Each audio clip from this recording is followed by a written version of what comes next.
not the hand interaction. So if time allows us, today we're gonna go through extra hand interaction as well. So pretty much the remaining part of it would be Amir's tutorial about the flight simulator. And I'm just going to quickly walk you through some of the important dates, which I haven't pushed to Canvas yet, but the very first important date would be your proposal. That's next week. Your game design document is the following week, so that would be March 14th, and then the remaining, you will continue working on your product. I want to make sure we have the prototype showcase before the symposium. That's going to be mid-April, the third week of April, and May 9th, we are going to have the symposium.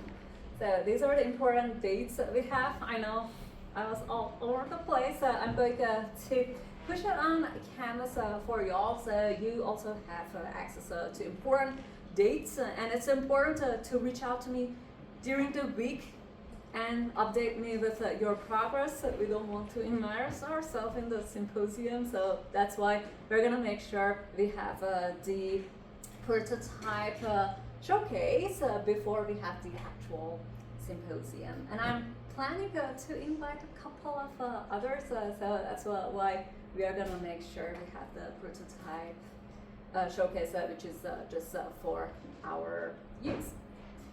All right, so some of the project ideas that we posted are here, but more about the templates, you can access them through proposal templates, in which I want you to have sort of description of the project you're doing and main components, including the objects, attributes, relationships, and environments. So pretty much I put out there for you, and feel free to explore more. So this is more about research and development, in which you are going to potentially figure out the environment you are going to put out there. These are just some of the ideas, and then potential timeline along with the tasks that you think is going to help you out right here. So hardware, I went extreme, so you can keep it just MetaQuest, or like if you're doing the car racing, that jet racing, so we know the teams that are going to borrow that jet racing kit. So pretty much that's the whole proposal I want you to work on for next week. So we have the jet racing, surgical training, and the poster you are going to have for the symposium is going to look like these two posters I put out here for you, for the drone training and also for the cyber security. So you can explore these posters. So deliverables for your symposium would be your report, poster, and actually presenting your work. So all these important dates and what you need to deliver, I'll put on Canvas for you. Do you have any question about all these important dates or your proposal before we start with the tutorial of flight simulation? We good? Okay, cool. We have a question. Oh, sorry. I'm sorry. Is the proposal submitted like per person or per group? It's per group. Oh. I think I didn't check that group thing, so I will check that group submission. Alrighty, awesome. Do we have any other question? Awesome. I'm gonna pass it to Amir. And I'm gonna make sure that everybody on Zoom can hear me. People on Zoom, can you hear us? Cool.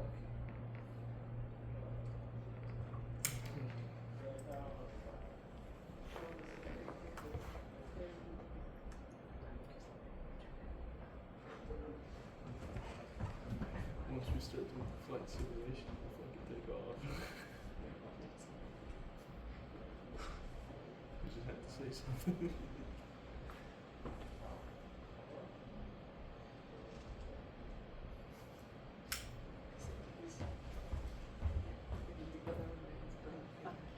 Yeah. So don't panic if it falls off. Okay. So, can people in the Zoom hear me, and are they able to see the screen as well? Can you just let me know?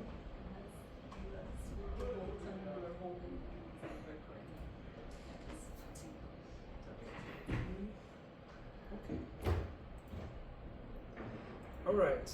So first, what I have for you all is this project that I'm currently doing with Dr. Hussain. We're doing it as a team.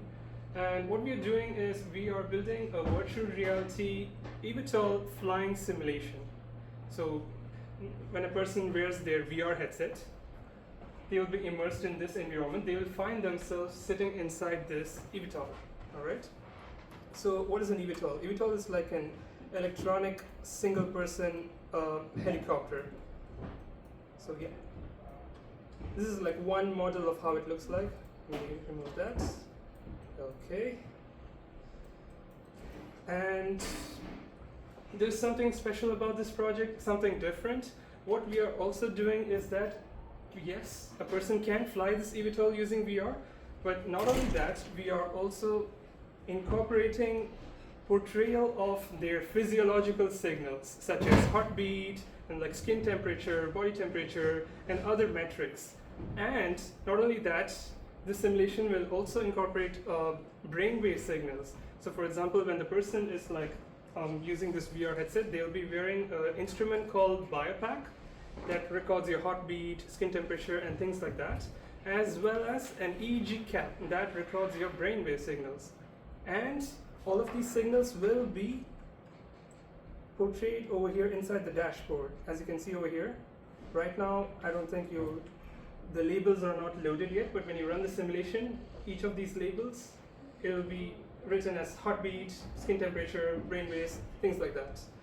So why we are doing this? Well, we are doing this because we want to measure how motion sick a person feels while actually flying a helicopter.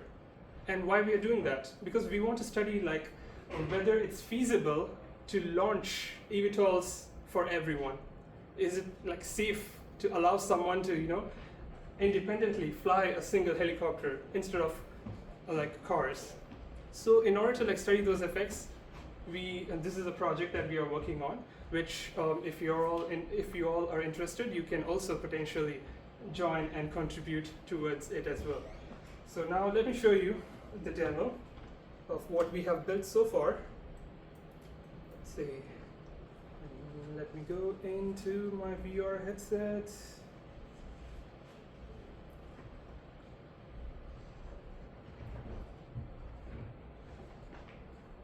Okay.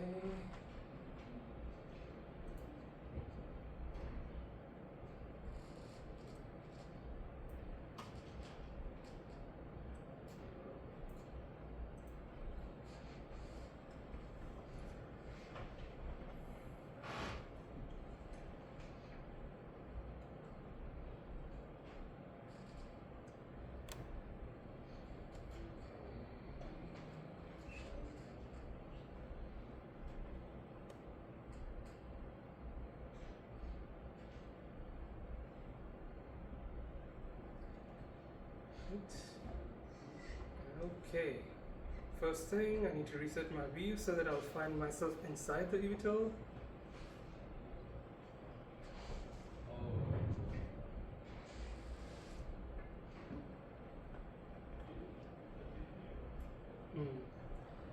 There is some issue.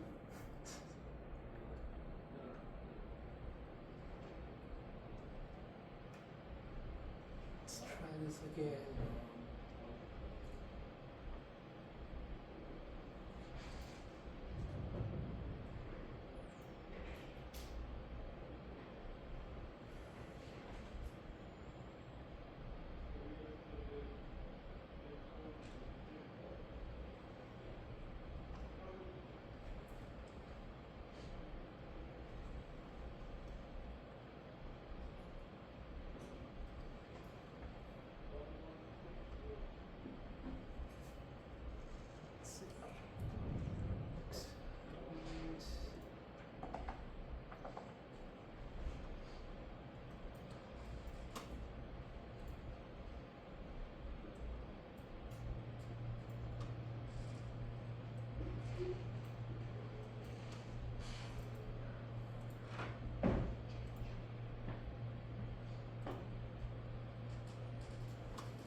Anything else?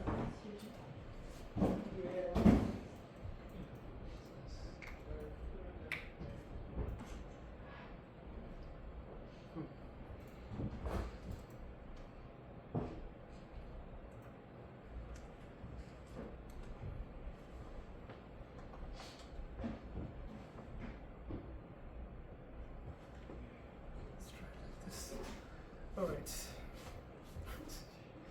So first off, when you're inside the eVTOL cockpit, you'll be greeted with this tutorial video that you can actually watch in order to understand how to fly the eVTOL. And once you're done, you can simply close the tutorial player. And on your right-hand side, there's like a switch on button that you can simply poke in order to turn on the engine. And then on your left-hand side, there's this lever with which you can start flying up or down, or if you leave it, you'll be stationary in wherever you are. And then on your right hand side there's a joystick with which you can fly around.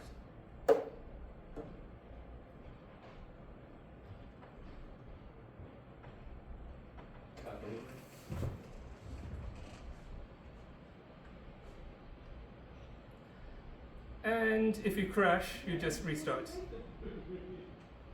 to your original location. And we also have a walkie-talkie in the scene that you can grab, which is conveniently, I think. Okay, there you go. You can grab, and what you can do is, like, if you click the trigger button, there's a speech-to-text AI that, I mean, it was implemented, but there's something wrong right now. But for example, you can speak with someone on the other side, on the walkie-talkie, basically an AI that will respond back to you. For example, hey, I'm feeling a little anxious, can you help me? Then the AI will like tell something to calm you down.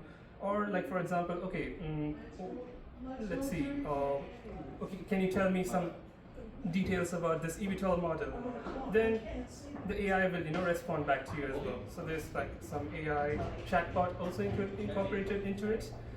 And along with that, if you see in the front, there are like multiple dials that also show information such as the speed, the altitude, and other information while you're flying. And there's also a rear view camera when you're flying, so that when you're trying to land back onto this runway or anywhere else, you can look at the camera over there on the top. And that's the demo for the eVTOL. So technically, when you start, you're supposed to be, inside the eVTOL. We did a FITS, but like last night, I think we merged some branches from another person and something messed up. But this is the demo for now that we have on Dr. Hussein's VREG incorporated eVTOL flying simulation.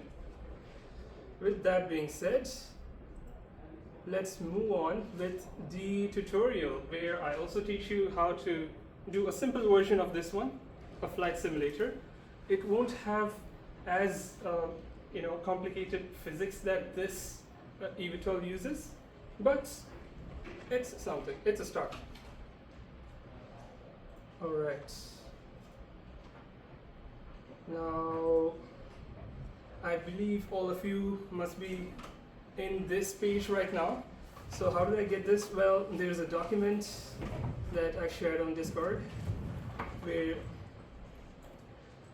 that leads you to the GitHub page where you can pull the project. Let's see.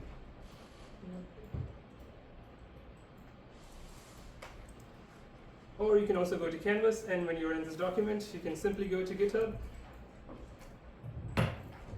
download the project, and open it in Unity. And once you're in Unity, you can simply go to Assets, XRI Examples, and then Scenes, and then XRI Examples Main. And when you load that screen, you can simply click the XR Origin and click the F button in order to find yourself over here. All right.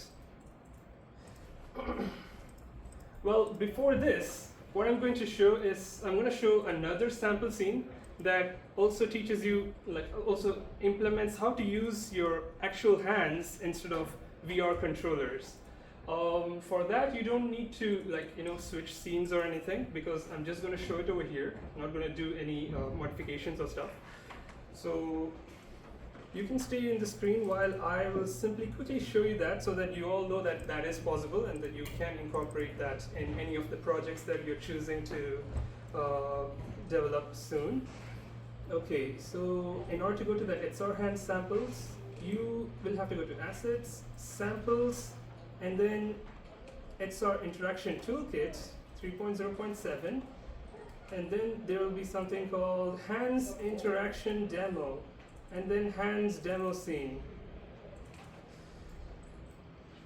Once you have loaded this scene, you can simply click the XR origin, click F in order to recenter, click F again, and then there you go. This is like an example scene that teaches you how to use your actual hand tracking that XR Interaction Toolkit has implemented for you. So let me show you what all is possible using this.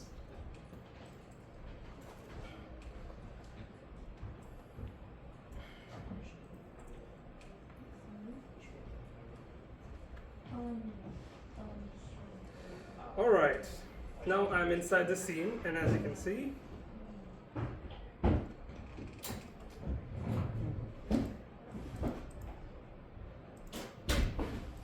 here are the controllers.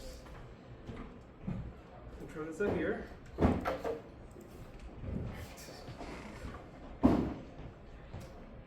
Okay. It's able to detect my hands, but the hand mesh is not loading for some reason. So let's see what happens. What went wrong? So it says over here, hand tracking subsystem not found. Can't subscribe to hand tracking status. Enable the feature in the OpenSR project settings. Alright, let's fix that error by going to File, Build Settings, Player Settings, XR plugin management, OpenXR, and okay, all of these are like hidden. Why? Because we are still running the project. Let's disable that. Then go to project validation. Okay, there doesn't seem to be any error. XR plugin management, OpenXR. Let's close that. Open that again. Oculus. Okay.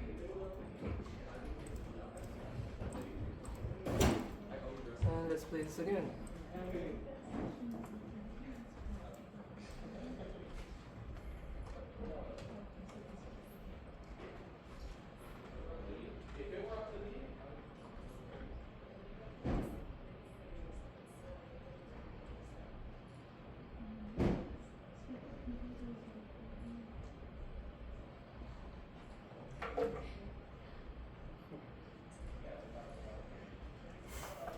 It's not tracking my hands. So what we're going to do, we are going to re-import this sample scene, okay? Because maybe some material is missing. So how we're going to do that, we're going to go to Windows, we're going to go to Package Manager, we are going to go to In Project, scroll all the way down to XR Interaction Toolkit, and then on the left hand side, we're going to go to Samples, and then we are going to click on Re-import on the Hands Interaction Demo. Yes, re-import everything. Okay. And now we're going to try this again. Let's actually with the Hands Interaction Demo, reload this scene. Okay, and then let's try this again.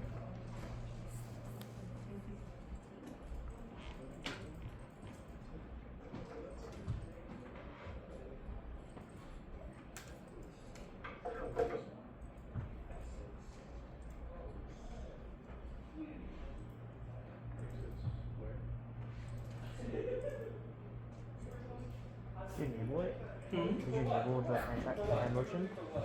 Go into edit on top left edit, Yeah. and then go to project settings, and then go to go to OpenXR, and then hand tracking, Hand tracking subsystem. yeah, and also poses. Okay, and then make sure it saves on the bottom. Yeah, it should be good now. Should be good. Just to close this whole line. Yeah. Okay, yeah. This should work. So yeah, project settings, XR plugin management, go to OpenXR, and then enable all of these OpenXR feature groups. Hand interaction poses, hand tracking subsystem, meta hand tracking aim, and palm pose.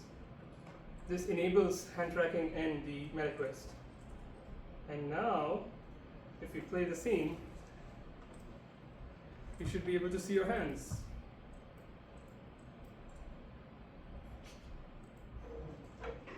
How many accents? Okay. Oh wait,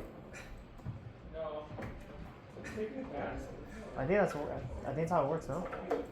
Did you just replace it as the controllers? It should show hands, but okay, maybe they updated that. Wait, let me see. Do they have the extra hands? Yes.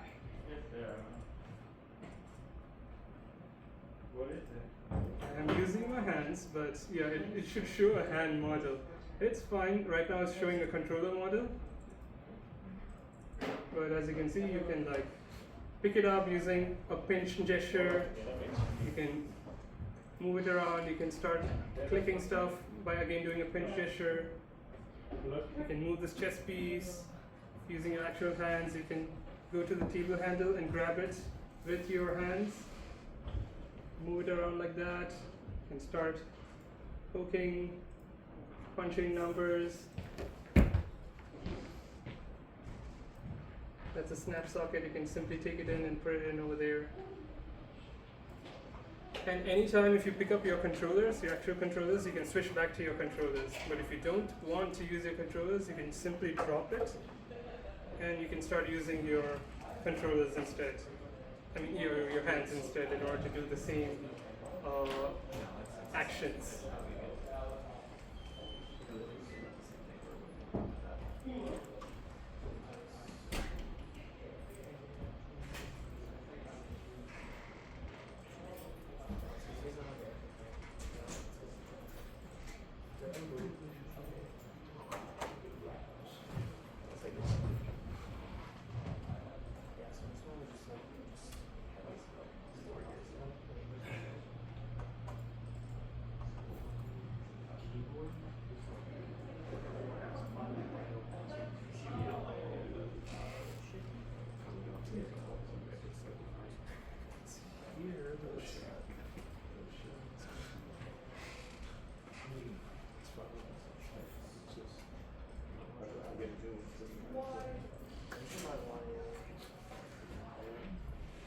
Alright, since I've shown you it's our hand demo, yeah, there it is. When you switch to hands, this mesh should show, so that you can see your fingers, you can see what you're grabbing and stuff, but I don't know what is going on, some issue. Instead, it's rendering the controller model instead of the hand mesh model. But What packages did you import or re-import to get the hands working? I went to Windows Package Manager, and then on the top, there's something you can select. All of these options. You have to click in project, and then scroll all the way down until you find XR Interaction Toolkit. And then on the right hand side, there's a samples tab. Click on it, and then you can download and re-import the starter assets and hands interaction demo. If you want the hands part, the exact demo scene that I showed you, you need to import the hands interaction demo.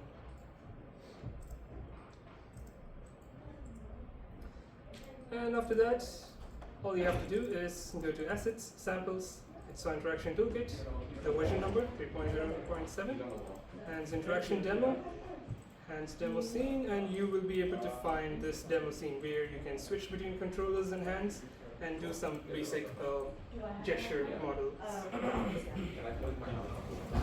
Problem? Try one last time. Nope. Okay.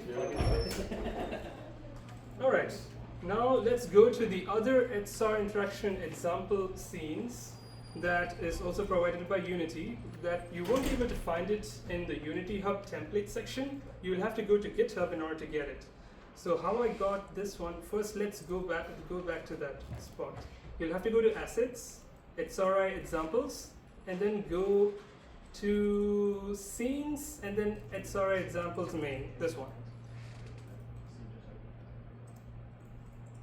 Okay, and then if you don't see anything, just go to the XR origin on top and click F 2 times. And adjust it, and there you go. Now, how to get this scene? Well, how I got this is simply searching XRI example scene. And there you go. First link, GitHub. This is their official Unity XR Interaction Toolkit example project. All you have to do is download this project, and if you open it up, what you will find is this one. You can do that, or just pull it from the GitHub that I shared with you all. Alright, now let's explore this scene. I'm gonna hit play.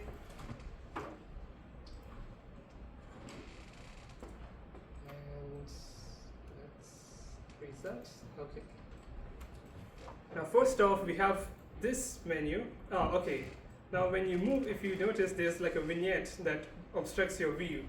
Well, they have done this because apparently it helps with motion sickness. So if someone is prone to a lot of motion sickness, this helps reduce it. But I hate this vignette thing, so I'm going to delete it. So how to do that? Well, you just have to go to the side and XR origin, expand it, go to camera offset, expand the main camera over here, and there's something called tunneling vignette. Just delete it. And then you can simply go back to your game and it should work just fine. Okay.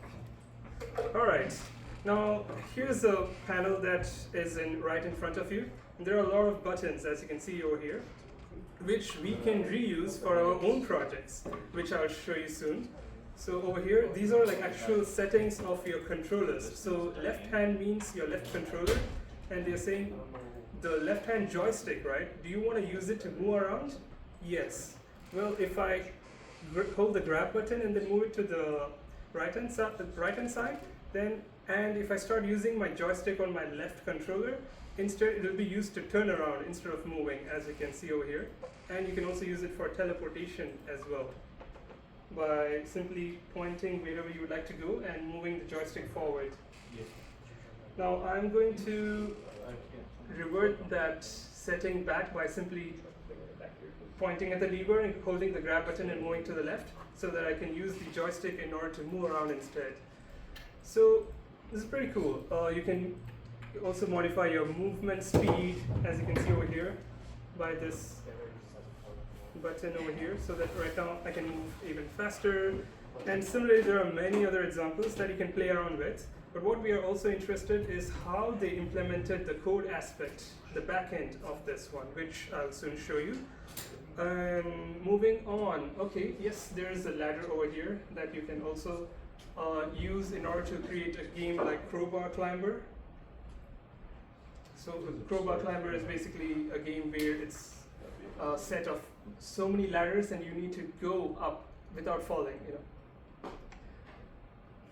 This is also available. Let's see, climb interactable. Let's go from here. Let's start from here. These are grab interactables, which we have already covered in the first few tutorial sessions. If you move on to the outer area, you have these game objects as well. For example, let's just pour water into it, and they have some animated plant growing up from a tree. So these are like pretty cool interactables that you can, you know, later just see how they implemented the code behind it. Here's something where you can simply grab it using the grab button and break the piggy bank, and magically it will form back again. And if you simply move to it, that's using a socket interactable component, so that when you move towards it, it will simply keep the object at the specified position.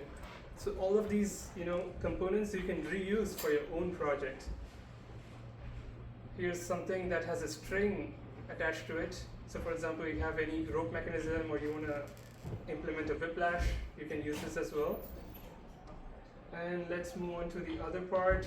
This one is activate interactable. So activate is another synonym for when you hold an object using the grab button, and then when you press the trigger button, that translates to activate. So for example, I'm pressing the trigger button, as you can see, slightly the color is like changing, it's becoming darker. So that component, that functionality, they have like demonstrated over here in case you would like to reuse it for your own project. So moving on, let's see what else they have implemented over here. We have a lighter in order to light these candles, which is pretty nice. You have this gun kind of system that I think I should have used to show the tutorial 2 weeks ago, but that's pretty cool as well. So this is like a one-handed gun, a smaller gun. Now if I drop this, we have a bigger gun, as you can see over here. I'm grabbing it using the grab button, and then I can also use my second controller in order to hold a gun like that and start shooting as well by clicking the trigger button and shooting these targets. I'm a bad shooter, oh my god. Okay, moving on. Okay, we have also the speaker, and as you can see, when you press the trigger, there's a trigger animation as well over there. There's something called socket interactables. I think I did not cover in the previous three sessions. So if you have something, a game object like this, you can simply move around, put wherever you would like. But if you move onto the socket area and just drop the grab button, it will automatically, attach to that position, which is also very useful for a lot of games. For example, when you're collecting collectibles and you want to put it in the proper place. So here's like an example of using that socket interactive area. So we have this component, and in order to light up these cubes on top, we just have to pick up this battery and move towards the charging port, I think. Yep. And there you go. I think, yeah, okay. We are grabbing these cubes, putting them over here, and they're kind of lighting up, I think. But let's see what happens if you remove the battery. Oh, okay. There doesn't seem to be any. Oh, okay, there it is. You see the color change? Yep, as soon as I put the battery. There you go. So that's another functionality that we all can understand and implement for our own games later. Now this is something called gaze interaction. So if you have headsets like the MetaQuest Pro, those headsets have eye tracking as well, so that you can do further functionalities using your gaze, using wherever you're looking at. But over here, they have also implemented in such a way that you can, even if your headset does not support eye tracking, based on the movement of your headset, they can have this gaze cursor, let's say. So that, like for example, over here, the longer you look, there's like a loading indicator, a loading bar, that moves on to the next card over here. And once you're in the last card, it'll tell you how this works. Oh yeah, so as you can see over here, if gaze isn't available on the user's device, the head pose will be used as a fallback transform. So basically, wherever you're looking, the transform components, I think Z direction, will act as the gaze cursor that you're able to see over here. So that's another pretty cool feature that you can, oh my god. Okay, yes. Well, that's another feature they have implemented. If you fall down and you hit a collider, you will end up, like the simulation will restart. That's a very important feature that you can reuse for your own project. For example, even flight simulator, if you crash into some place, you can simply copy that component over here. Yep, and restart the simulation from wherever you left it at. This is simply a button. Focus. Focus is simply like when you move your cursor to an object and you want it to happen, you want something to happen to it. For example, when I'm moving the cursor on this object, the color fades. So that's an example of how they implemented that game object. These are UI components which you can use for your game menu. And then this is 2D UI, that's fine. And now to the most fun part. Well, before we get to that area, let's explore this one. They also have like a drawer system that you can simply grab the handle and pull. I think they're using the, actually I don't know what components they're using, but feel free to explore. They have a door as well. This one is not a grabbable door. This one, if you simply move towards it, the door animation will come. Whereas this one, it's an actual door that you can simply grab if you want. Yeah, there's the key. Take the key, you can put it in the socket like that, and then using the handle, you can open it up like that. I'm sure you will be using this for a lot of games, horror games mainly. Okay, now moving on to the last portion. Well, we will be reusing all of like 2 of these components for the flight simulator. So what are these? These are like 3D UI. Basically, 2D UI is when you can simply point and start clicking stuff. Whereas 3D UI is manipulating the UI components or any functionality using 3D controls. As you can see here, this is a wheel. You can simply grab and move around. This is like a volume knob. This is like a joystick. This is like a lever, similar to the one we saw in the beginning. Now let's see how the XRI examples have used these levers in a small, what was this called again? What was it called again, sorry? Crane Sorry, I can't hear you. claw machine. Claw machine. Okay, there you go. Yep, they have implemented a claw machine using these controls. So let's see how they did that. Well, if you grab this lever over here and if you look, you can move the claw around. Let's try to grab one of the sheet that's inside the claw machine. Well, you can do that by poking this button over here. And as you can see, there's a magnet that's activated. And while you're holding this, while you're pushing this button on your right, you can use your left controller in order to bring it towards the dispersal portion and just let go of the button, and there you go. You have a black shape, which I'm going to throw. Okay. So what we are going to do, we are going to understand how they implemented this in order to create a flight simulator, all right? So, yep, that's the end of this XRI example sample demo. Now let's see how we can use this to create our XR flight simulator.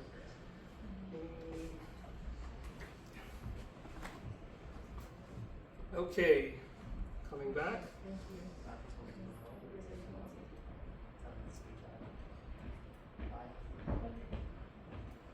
Okay, so we have this scene, right? What I'm going to ask you to do is simply duplicate this scene by copying and pasting it, and then rename the scene as VR Flight Simulation, and then double click it so that you have loaded this scene instead of the previous scene. VR Flight Simulation. Now what we are going to do, we are going to disable all of these components except 2 components, no 3 components, the XR origin, the environment, and the 3D UI part. So I'm going to go ahead and do that. I'm going to select all of these and disable them.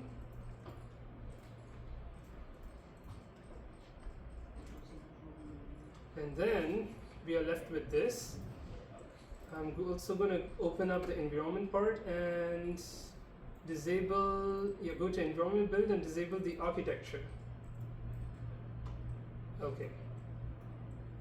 Now, what I'm going to do, I'm going to go to this, click this one and then double click the barn machine over here so that I move on to this area. And then I am going to import a spaceship model.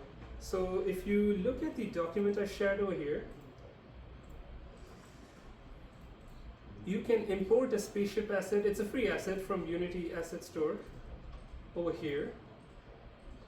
If you are following it from your home, but you don't have to right now since I already imported it into the project that you all downloaded over here.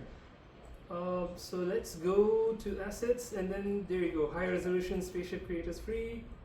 Then we are going to go to prefabs, and then examples, and then we have we have 6 models to choose from.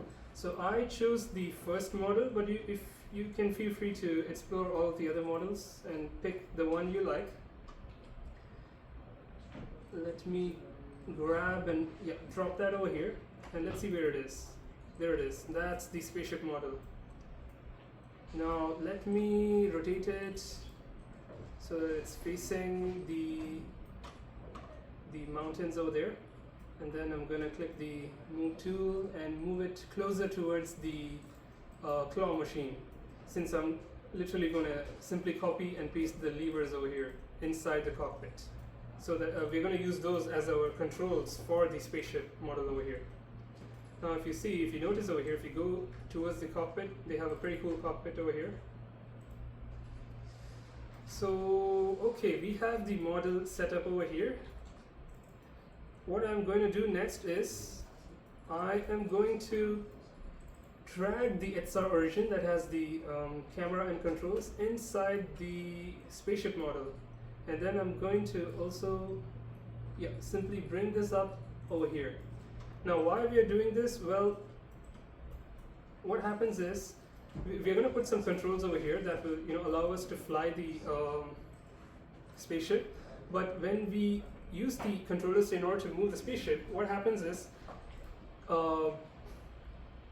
if the XR origin is outside, then only this component will move, only the spaceship will move, whereas you physically, you will still stay in this exact position.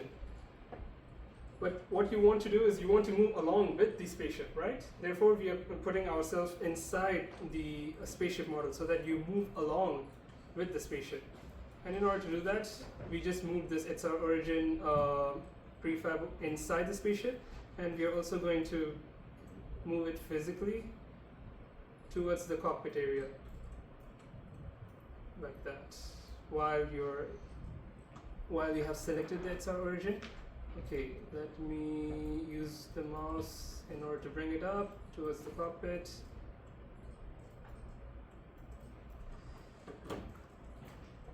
Now, if you're struggling to do any of this, no worries. I already have all of this implemented in this folder. I think scenes, and there it is, flight simulation. All of it is already implemented, but I'm just recreating this so that you also learn how I came to that endpoint.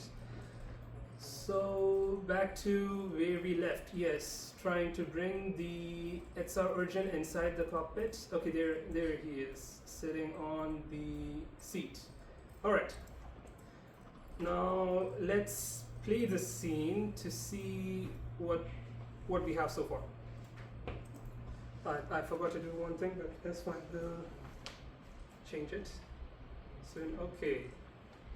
As you can see over here, you are in the spaceship cockpit, but you're at a height. We will fix that soon. And also when we are starting, we started from this left-hand side, but we should technically start, where the spaceship is facing towards. We can fix that. Let's go ahead and fix that. So what happened was, as you can see, when you click this one,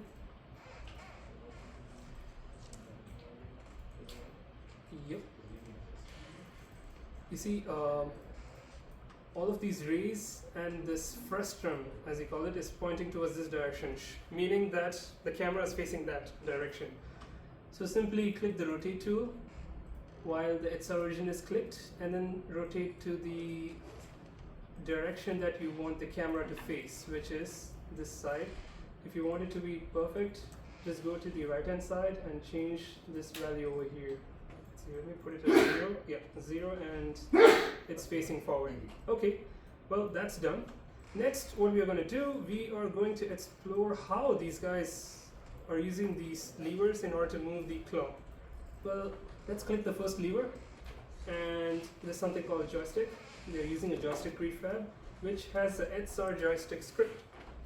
Now, if you go towards the bottom, they have two things over here. They have an on value change X component and an on value change Y component. So basically, if you move the joystick towards the X direction, pass that value to this script over here. Let's see what the script has. this script is attached to the barn machine, and the barn machine has this claw machine script, which has a reference to a UFO grabber. So UFO grabber is this component that moves when we move the joystick, right? So yep, that's the component. So let's go back to the barn machine and open the claw machine script. So the claw machine has a lot of code, but we only are interested in two components. The claw transform. The claw transform is the one that stores all the position and the orientation information. So let's see where they use the claw transform. Well, I'm going to right click and go to references and local position. Okay, so they use this in the update claw position method. So what they did, this method, what does it do? Well, it creates a temporary variable, claw position. It stores the current claw position, and then it updates this temporary variable with the new position based on the joystick movement value multiplied by the speed. It's a set speed, and by the time. So like how much ever longer you're moving the joystick towards a specific direction, it will simply update the claw position. Now what is this? Well, this is like a minimum and maximum position that they set so that the claw doesn't move outside of the claw machine. But since we are using it for our flight simulator, and a flight it has no bounds, we are not going to use this part of the code. What we are going to do, we are simply going to reuse this part of the code, alright? So this is the main important function. The second aspect that they're using is this one over here. They have a vector2 component, which means it only takes in two values, x and y. Usually, if you're using a transform component, it has three values, x, y, and z, because you're using all three directions. Whereas vector2, just two directions, x and y. And let's see where they implemented that. If you scroll all the way down, they have these two functions. On joystick value change, simply pull the x value from that joystick component and pass it down to the local joystick value variable that is implemented in this script. So we have these two functions, right? So what we are going to do, we are going to go back to our scene. Wait, let me close this. And what we are going to do after that, we are going to create a new script for our spaceship over here. Let's rename this as Spaceship. Spaceship. We're going to add a component on the Spaceship game object, and we're going to create a new script called wait, what did I call it as in my script? Flight simulator controls. There you go. Flight simulator controls. Let's make a new script called flight simulator controls. Let's create it and add it, and then let's open up this, and then let's remove the start function, and let's keep this ready. While this is still here, let's copy and paste the claw machine script.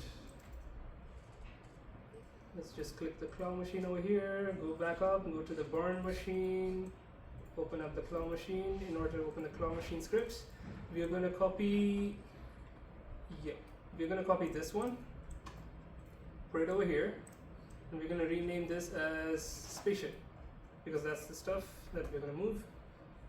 Spaceship. And then we are going to make this private, but we're also going to add a serializable field component so that we can view the reference to this transform game object on the spaceship. So what happens is that code allows us to simply drag and drop the script, drag and drop the spaceship game object to this area so that our script has a reference to that spaceship over here. Next, we are going to scroll down, copy this, and put it over here. We're going to update, instead of claw position, update spaceship position. No, update flight. Let's keep it consistent.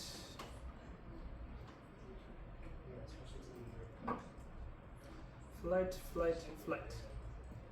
Okay. Claw position. We're just gonna rename this as rename symbol instead of claw. Let's put it as flight position.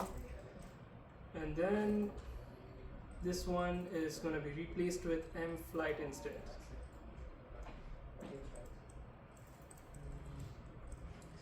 And we are going to remove these two lines because we don't need this for our specific use case.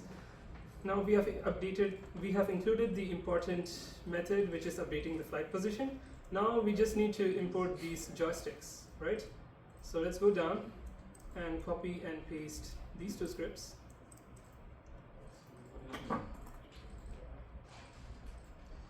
Alright, we have these two scripts, these two functions. Joystick value.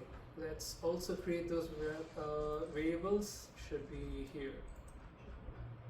If you go all the way up, then joystick value. There it is, vector2 and joystick value. Copy and paste this onto the script.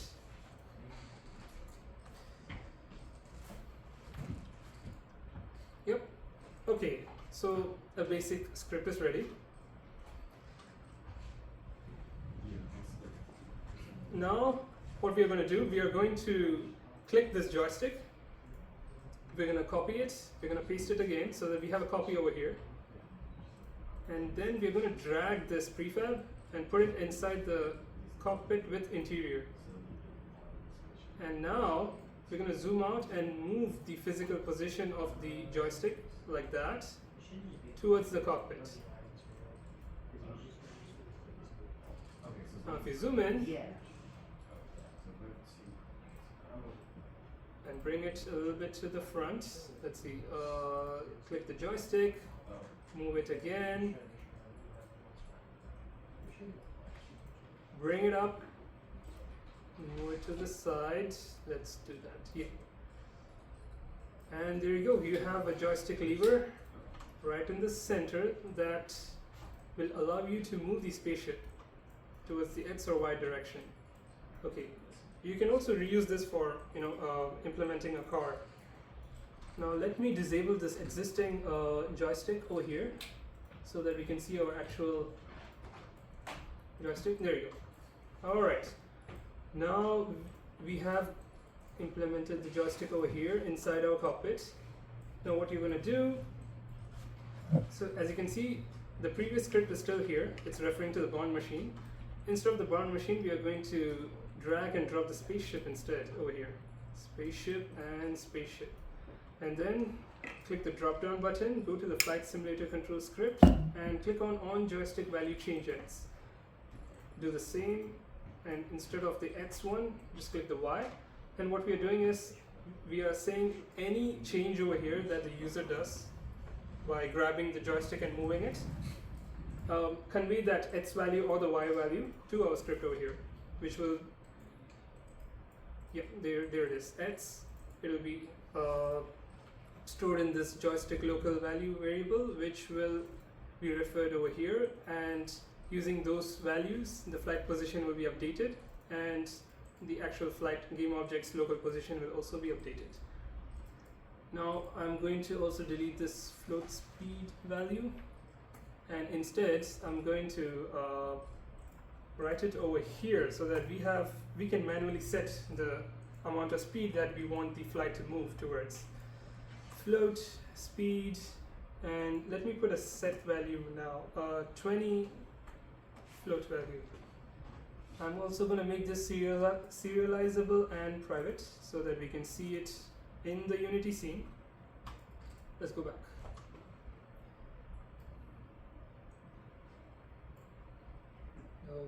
Okay, now if you go to the spaceship game object, there you go, speed 20. Flight, okay, the reference, yeah, since I renamed the variable, the reference is missing. Let's drag and drop the spaceship model over there. And let's go back to the script. Yep, there's an update function. Make sure you are calling the update method over there. Now we have implemented one aspect of our flight, which is moving the flight either in the X or Y direction. Now let's test to see if this works or not. Okay.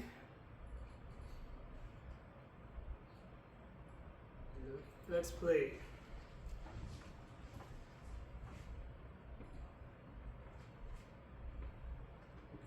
We are back controls. There it is. Okay, as you can see, we have an issue with the player not being able to spawn in the cockpit interior. So that is because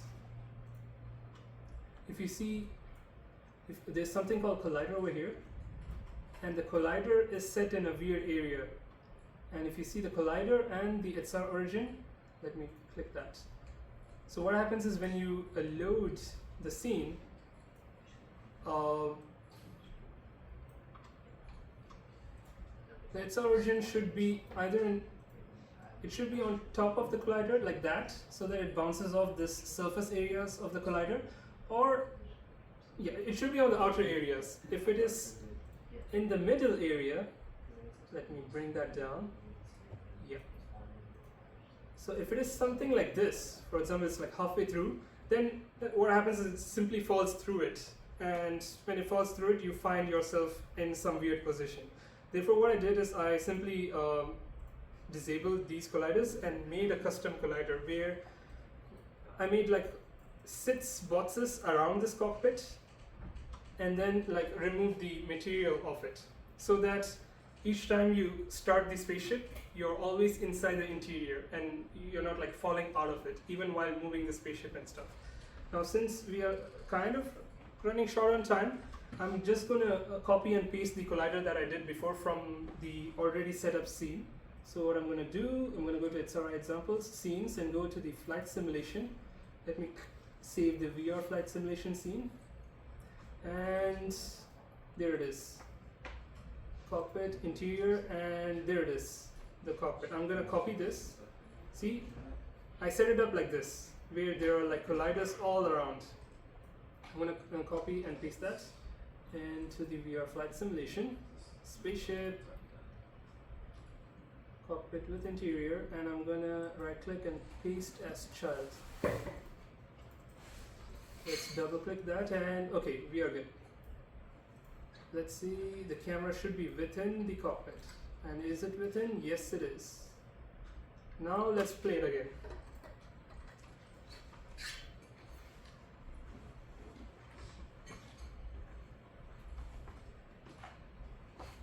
Okay, as you can see, you can move, but you are not falling around, and you're at a specific height, too high.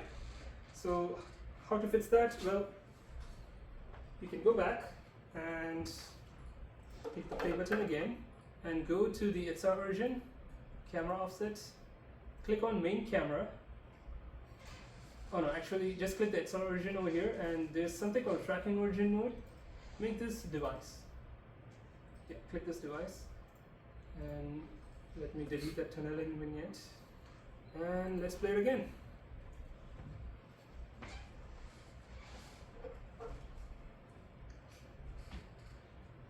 Alright. Oh, I still somehow find myself outside the cockpit, huh? Let's see why that is. Instead of device, let's make this floor.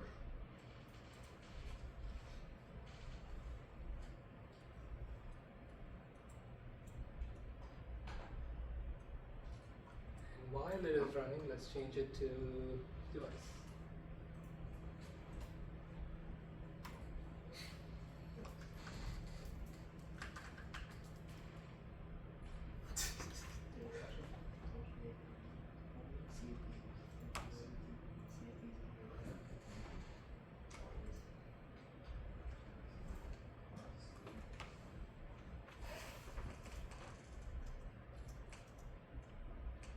Okay, fine. I'll just fly the spaceship at this height. Okay, there you go. The joystick is over here. I'm grabbing it, and as you can see, it's able to move towards the direction that I am pushing it towards, and if I leave it, it just automatically stops. So, okay, one aspect of the movement is established. What about height? What about flying up and down? And what about rotation? Well, here's how I implemented that aspect.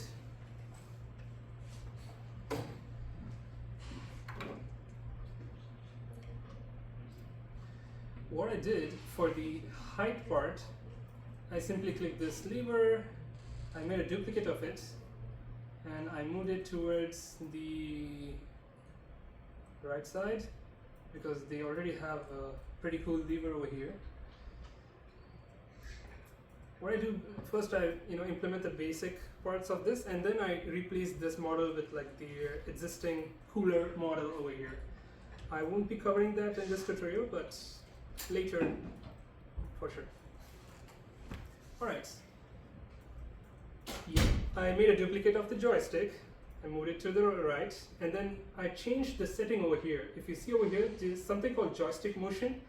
Over here, if it says both circles, that means you can move it in any direction. But instead, I'm going to set it as front and back so that you can only move the lever either front or back. You have other options too. For example, left, right, or only in a square motion, I'm assuming. So maybe just the diagonals. I did not test this part out. But for now, front, back.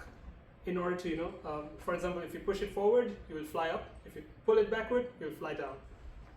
And then what we're going to do, we are also going to add methods. We're going to add more methods for the flying part. Keeping the time in mind, I'm simply going to copy the old script. Let's see. Let's go here. The script is over here. I'm going to copy this and paste it in the scripts over here. Yep. And flight simulation controls. Oh, okay. The error is because I already have that script in my project, so I cannot have duplicates. That's fine. I'll simply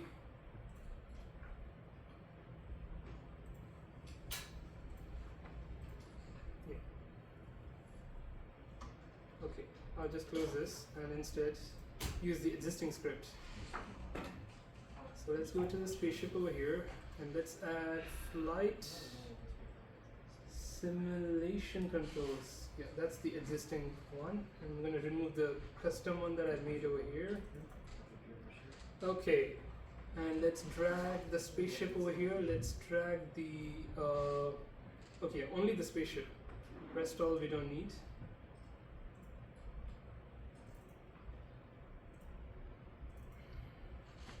Okay, so this is the full script.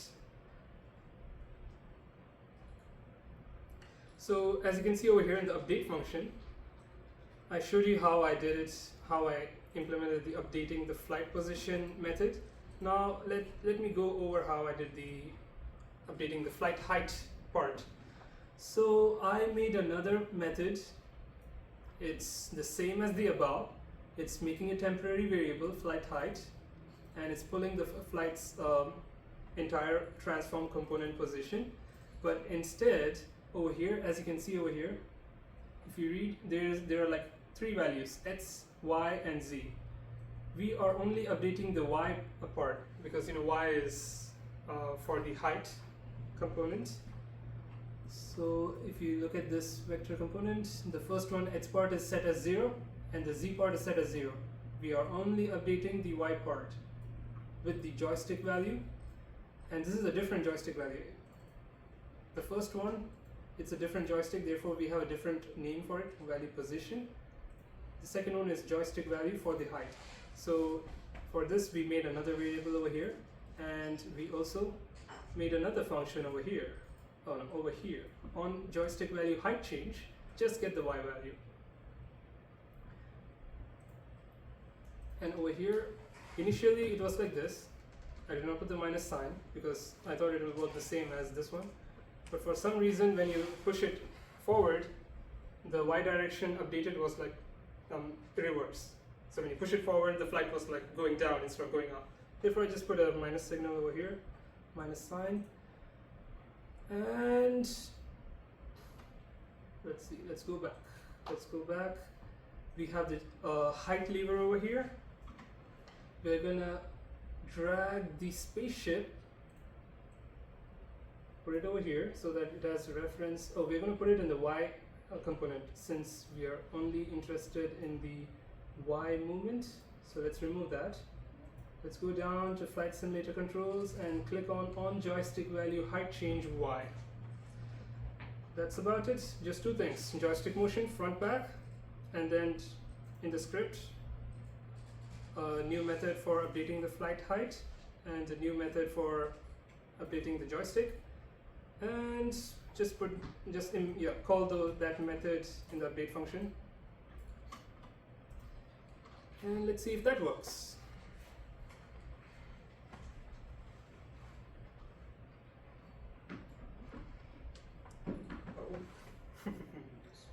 Okay. Okay, interesting. This is because the third component, which is rotating, it's in the script, but I didn't implement it properly, so it's just rotating on its own. That's fine. For now, we are only interested in seeing if the height works, like flying up and down. I'm grabbing the lever. As you can see, I cannot move it to the left and right, but I can move it towards me, down or up. And when I'm pushing it forward, I am flying towards, I'm flying up. And while I'm flying up, I can also move to the side, right, left. Now let's implement the rotation part. So what I did, I went here. As you can see, this one has the joystick, but for the rotation, what I did, I reused this wheel component over here. So it's easier to do the rotate motion for the person inside the flight as well. You can also use a joystick instead, or any other custom controls over here, or even from the asset store. But this one is pretty easy. So let me copy that wheel. Let me paste the copy over here, and let me drag this game object inside the cockpit, and let me move the physical location of the wheel inside the cockpit.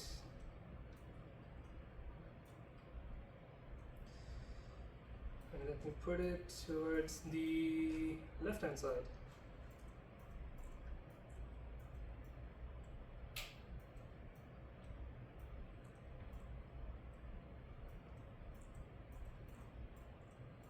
Okay,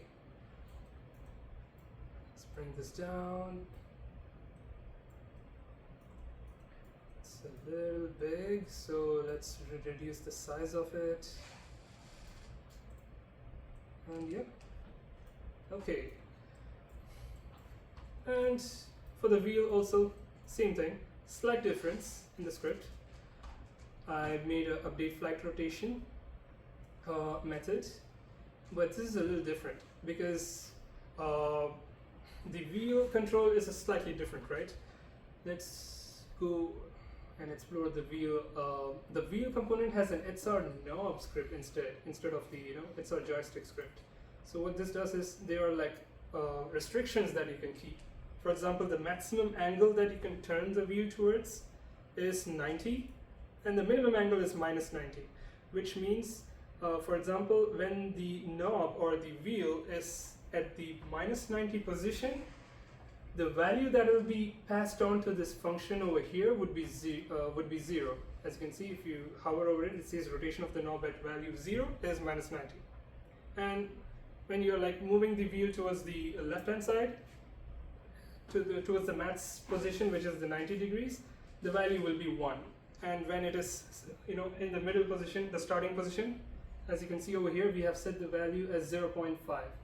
So after understanding this, accordingly, we just have to implement a method. So what I did over here, just if conditions, if the wheel value is greater than the threshold for clockwise direction, basically if you're rotating towards the right. So if the wheel value when you're rotating to the right, it is greater than like 0.6. I think that's what I set it as. Yep. threshold for clockwise, when you're turning the wheel clockwise. If the value is greater than 0.6, then simply keep the direction as positive, 1. And if you're rotating it as counterclockwise, keep it as negative. And if the value is like between 0.4 and 0.6, basically if it is between the starting position, don't change the rotation direction of the flight. And then I just use this inbuilt Unity function that rotates any game object based on the direction we set over here. If it is 1, it will simply rotate towards the right. If it is -1, towards the left. Rotation speed, which is how fast we want the rotation to happen, which I also implemented over here, and we put like a custom speed of 30. We can always change it in the Unity scene. And then, yep, this is simply this one. So what happened was, let me show you what was happening. I'm gonna disable this line of code so that you understand why this line of code was put over here. So I just implemented this part. In the bottom, there was another method that pulls in the wheel value. So basically, when you're moving it, that value between 0 to 1, that will be brought into the script for us to use it to move the rotation of the flight. Let's go back to the scene and let's set this method over here. So let's click the plus button, drag and drop the spaceship over here, go to flight simulation controls and click on wheel value change. That's it. Yep, now if we hit play,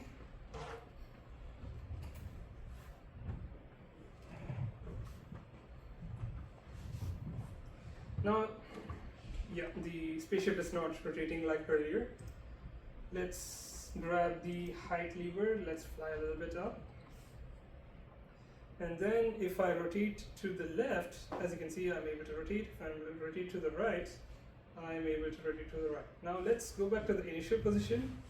And now if you see, okay, let me, now if I move the controllers to the front, oh, okay. I see, I'm unable to move, like, you know, in the XY direction. Let's see what happens. Something went wrong in the script.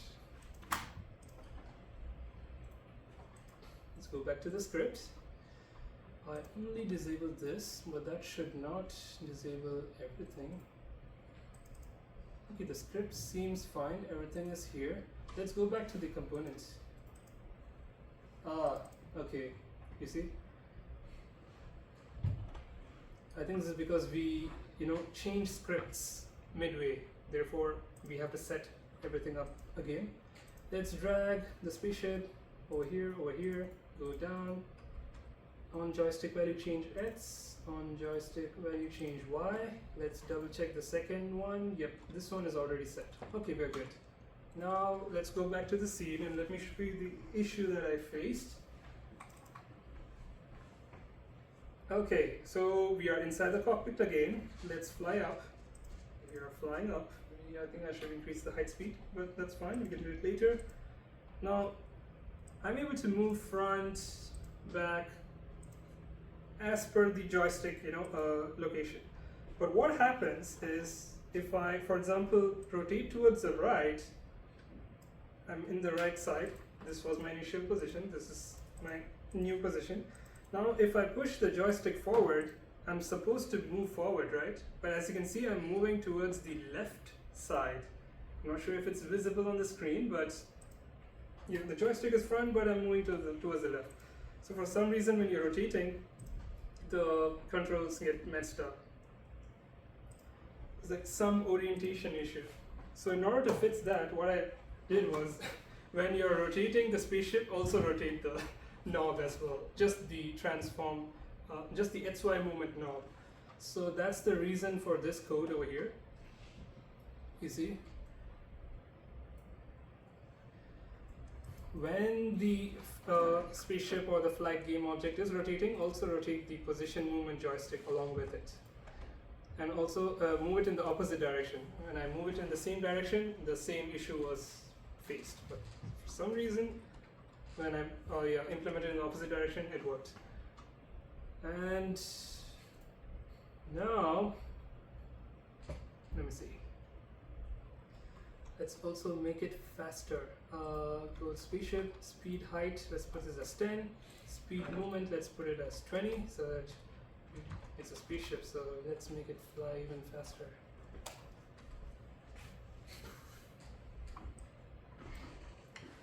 Alright, we're in the cockpit.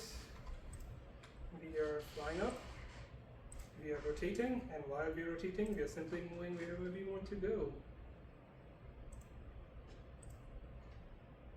Yeah, we just have to keep it in that middle part, and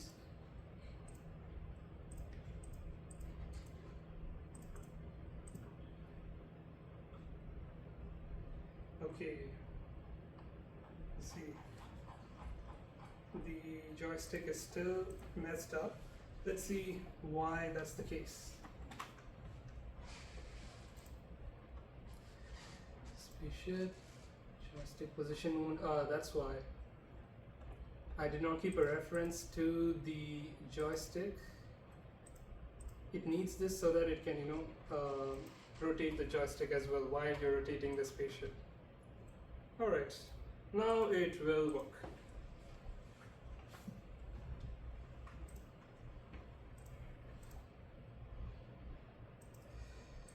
Okay, we are flying up, we are rotating the spaceship, and as you can see the joystick is also rotating.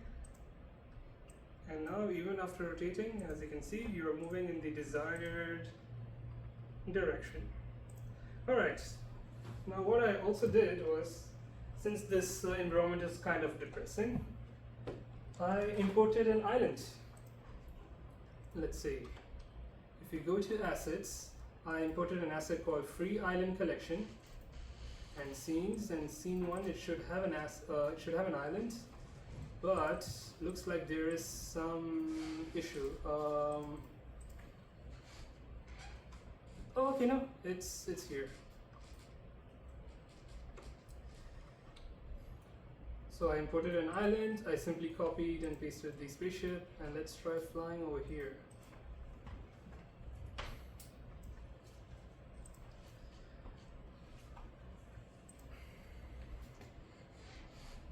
Okay. And yep. So now we are like flying over an island. But the reason why I set the island to be like so dark is because I'm not well versed with lighting, and when there's light, let me show you. When there's light, the water down, it does not look like water. It looks weird. Let me show you. Let's switch on the lighting, and let's also put more lights. Yes. So this is the actual environment, as you can see. It looks fine. It looks nice. The sun reflection on the water and all of that. But if you click the play button, I think there's some issue with the water shader. Okay, it looks fine. Ah. How is it being seen over here? See? The water turned into ice. It's some water shader issue with VR, which I don't know how to fix yet, but there you go. That's how you can build a simple flight simulator. From here on, you can continue to improve on this so that the physics becomes better. For example, like right now, it's just stationary. Whoa, it's glitching like crazy. I think it's because the island environment is too heavy. So it's a big island. Oh my god, it's glitching like crazy. Okay, yep, there you go. So you can start flying, spaceship, things like that. I changed the material of the joystick so that it looks better for the interiors of the cockpit, but yes, if any of you have plans to work on a flight simulator project for this VR lab, this is a good start. You can start building up from here on, so that you have more realistic physics controls for your flight simulator. For example, like if I leave the joystick, it shouldn't, be stationary like this. Instead, it should use gravity and things like that. That can be done, but keeping in mind the time for this VR lab, this is what I have for you all for today. With that being said, we have come to the end of today's tutorial. Any questions? Let's see, let's go to the Zoom area as well. I think someone... Oh.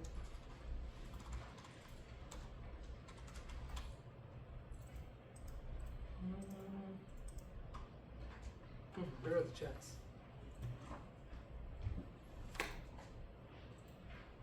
There it is. Alright, any questions? Alright. Okay, I think next week will be the last tutorial, right? By Dr. Fatima. And so before that tutorial, make sure all of you have at least fixed 1 or 2 projects, we only have 2 months left, therefore we need to hurry up in choosing a project and implementing to the best of our ability. Therefore, let's keep a deadline before next week, let's choose a project, alright? Right now we have like 20 minutes left, so I'll just assist you with you guys. Like for example, if any of you have, for example, I know you have picked up a racing simulator, right, in order to build a racing simulator in VR. So I'll assist with you, like what are the videos you can watch, what are the keywords that you can search for in order to implement them.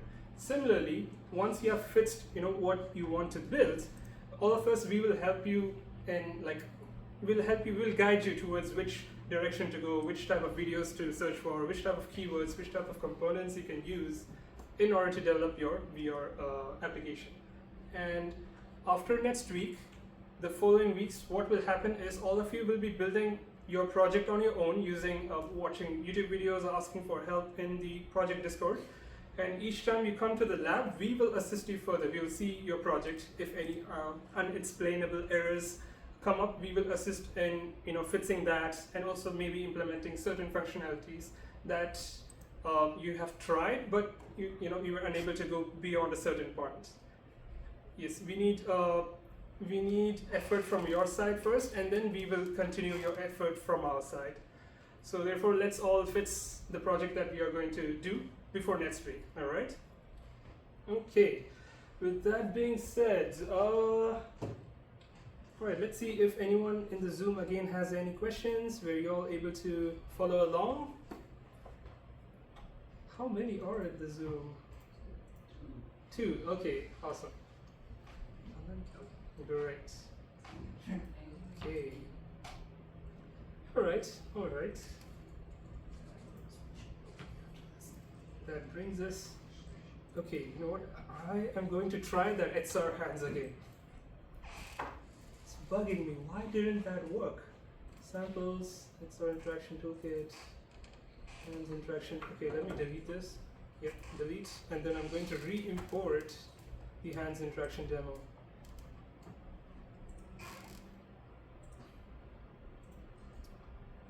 It works for mine. Right.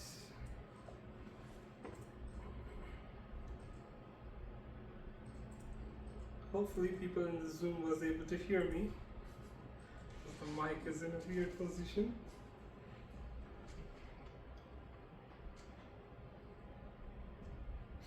Right. But yes, we also will be launching the recording that we did today as well, in case you would like to, follow it along again. Okay, hands interaction demo is deleted. Go to Windows, Package Manager, so interaction toolkit samples, and let's import the hands interaction demo again, one last time.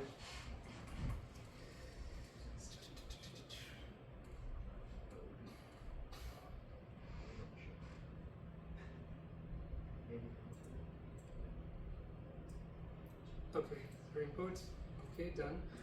Hands interaction demo.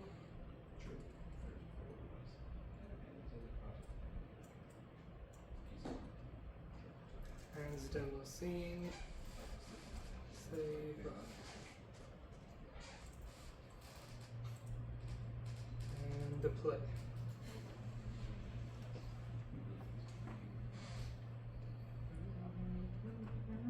Okay.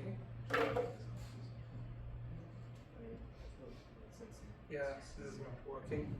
Now, let me load my personal project where I used, It's Our Hands to see at least if that works. So you guys know how it looks like. It's loading. Well, while it loads, let's see.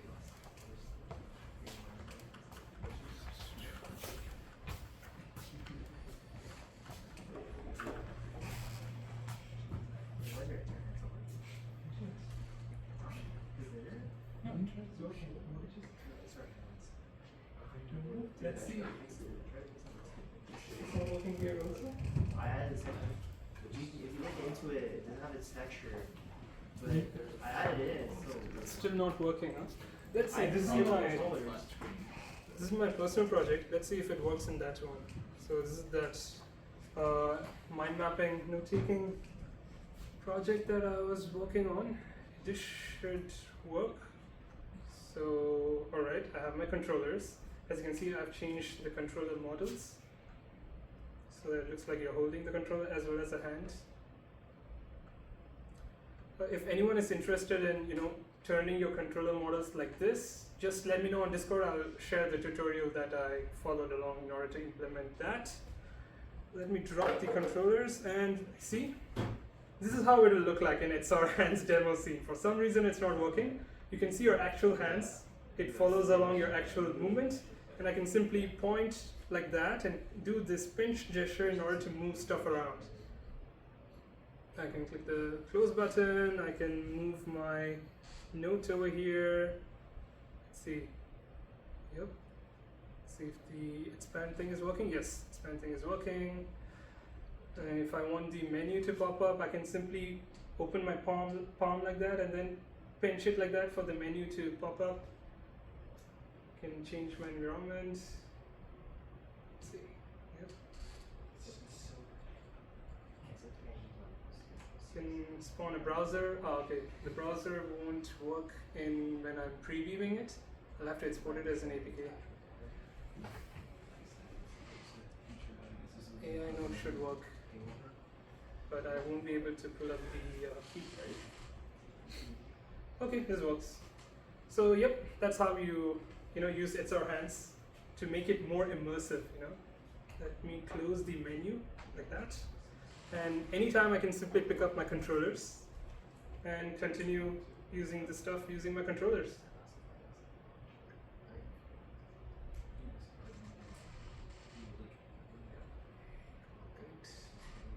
Yeah, it's working. Good. All right.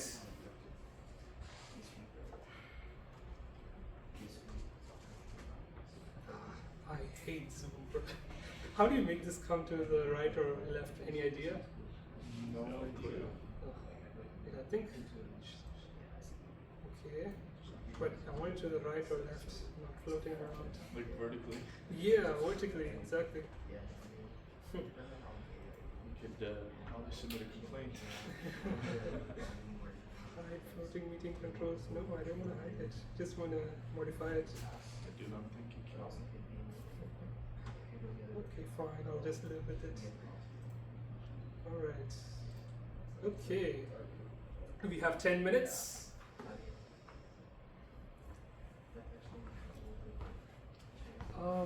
What's the project you guys were thinking about? Physical combat based. Something combat based with Combat based. like physics interactions. Okay. Well, okay. There's this asset called Auto Hands. Oh, but you want to do it like from scratch, right? All of the interactions? Or do you want to use an asset like Auto Hands? And this is like one of the must use. Wait, I'll show you two assets that is sworn by VR developers. I haven't used it much, like another colleague told me. It's our interaction, it only covers the basic interactions. But if you want to go multiple steps further, based on the interactions you have planned for your game, this asset might be a very good one to use. So that's like, rowing. Is it too fast?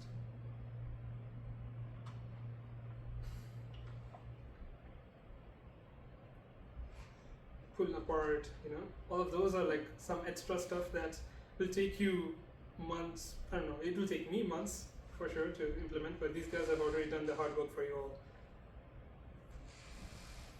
It's like more physics-based stuff.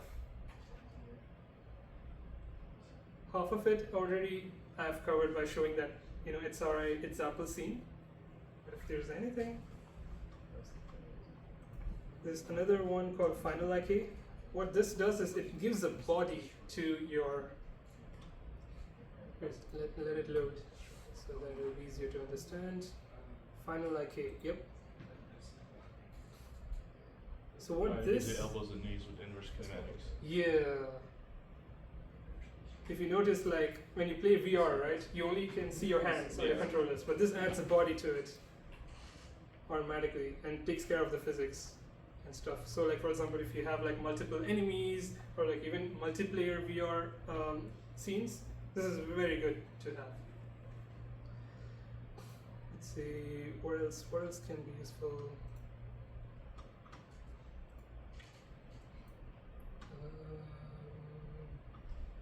Oh yeah, I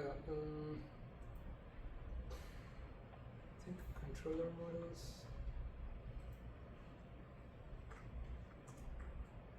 VR. Unity. Which one was it? It was not this one. It was by Immersive Insiders.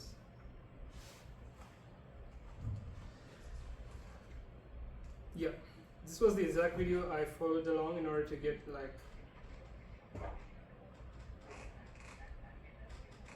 to get controllers like that. If you want, you can also have it in a way that only the hand model is there, only the glove model is there, or just the controllers is already implemented. Or if you want both, you can follow along this video. Let me just share that in the Discord.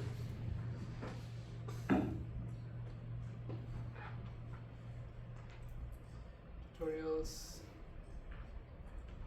lab recordings. Yeah, this will come soon. I'll just post the recording soon. Okay, let's see. General, what do we have here? Okay, yes, that's the Zoom account. What else? What else? What else? You were thinking of combat, right?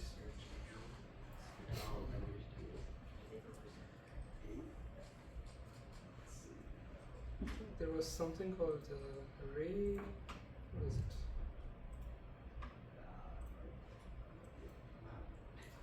Rayfire? Have any experience using this asset, Rayfire? No, I haven't Never really mind. developed anything with Unity. Never mind.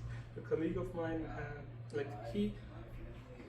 what he does, he purchases assets before they become a trend or before they become too popular. So all of these assets you're seeing, he referred it to me, but he bought it for like $10. Yeah. Now it's like $190 and then $90 and stuff like that. Oh, that's self-fracture. How much we paid for GTA 6? Where is that? It's used for I think, That's pretty cool. blasting and stuff. It's so cool. The bullet hits it, boom. Some cool stuff. So for combat and all, this is very useful to make it super cool. Yeah. Ooh, that's cool. Saves a lot of time and makes it a lot realistic. But yeah, 190 bro. Maybe not. But the school can pay for it, maybe. Use your financial aid money on it. They're finally releasing the class scholarship next month. Let's go, $700. Okay, They another give you like thing. 2K. Steven, that's fine. So when you guys are looking for environments, I think you guys know, but try to make sure your importing environments that support URP, because the current samples that so far we have been using, they all use URP. So if you import an environment that is maybe HDRP or built-in, all you will see is like pink stuff everywhere. So if that's the case, and if that specific asset that you need does not support URP, as shown over here, Unity has a built-in converter that converts built-in to URP. It's not perfect, but 90% of the time it gets the job done, which you can do so by going to the rendering and then render pipeline converter, and then simply click all of this, and then click initialize converters and then initialize and convert, and you should be good to go. Over here also, that is standard, convert from built-in to URP. That we'll see. Later when you guys are doing the project, you will come across many issues. We'll tackle them one by one that time. Alright, with that being said, thank you all for your attention today. Let's wrap up today's VR lab session. Alright, see you guys next week. Thank you. No problem. Should we shut everything off? Yes, please. If you have it. Yeah, of course. Thanks.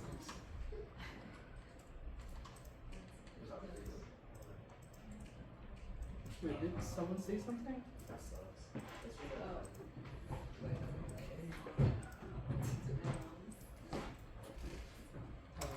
Okay. Thank you.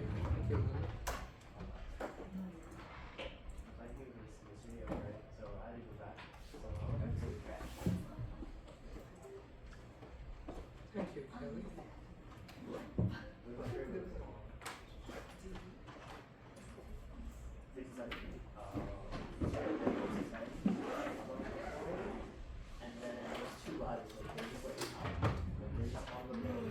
I was like, oh, yeah, no, his what was it? My husband asked me to break for break. I was like, yeah, I have to break. But behind the car was like, So if I end the call, the recording will automatically save, right? Don't know.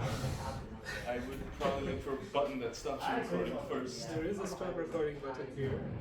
Yeah. I think you should stop it first, and then once you end it. Let me ask about the movement.